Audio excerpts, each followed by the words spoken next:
আজ ইসলামী আন্দোলন বাংলাদেশ কাদিরচর ইউনিয়নের ৫ নং ওয়ার্ড শাখার অন্যতম সদস্য মোহাম্মদ কবির হোসেন হাওলাদারের ওপর আওয়ামী সন্ত্রাস কর্তৃক অতর্কিত হামলার প্রতিবাদ সমাবেশ ও বিক্ষোভ মিছিল অনুষ্ঠিত হয়। উক্ত সম্মেলনে সভাপতিত্ব করেন ইসলামী আন্দোলন বাংলাদেশ কাদিরচর ইউনিয়নের সভাপতি মাওলানা মিজানুর রহমান। এ সময় প্রধান অতিথি হিসেবে উপস্থিত ছিলেন ইসলামী আন্দোলন বাংলাদেশ মুলাদী উপজেলার সভাপতি FM মাইনুল ইসলাম।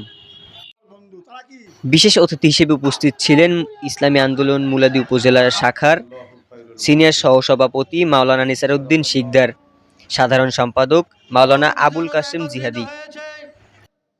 এ সময় আরও উপস্থিত ছিলেন মুলাদী পৌরসভা ইসলামী যুব আন্দোলনের সভাপতি HM আলমগীর হোসেন সহ ইসলামী আন্দোলনের বিভিন্ন নেতাবৃন্দ।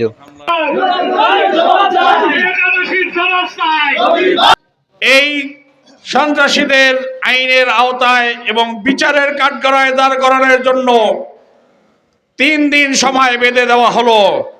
সোজা আঙ্গুলে যদি ঘি না ওঠে কিভাবে আঙ্গুল বেঁকা করতে হবে আমরা কিন্তু জানি।